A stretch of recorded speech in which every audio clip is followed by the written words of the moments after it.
சென்னை வேப்பேரி காவல் ஆணையர் அலுவலகத்தில் நீதிமன்ற நடவடிக்கைகளில் சுணக்கம் ஏற்படுவதை தடுக்கும் இ-பதிவு குறித்த கலந்தாய்வு கூட்டம் நடைபெற்றது.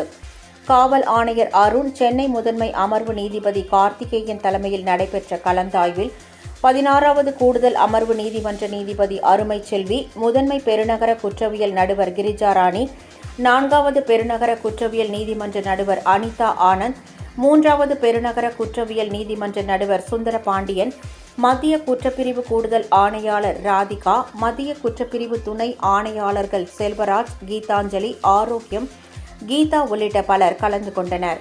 அதில் சிசிடிஎன்எஸ் மற்றும் நீதிமன்ற அலுவல் பணிபுரியும் காவல் ஆளுநர்களுக்கு இ-பதிவு மூலம் நீதிமன்ற நடவடிக்கைகளுக்கு விரைவாக காவல்துறையின் அறிக்கைகளை சமர்ப்பிப்பதற்கான பயிற்சிகள் வழங்கப்பட்டது.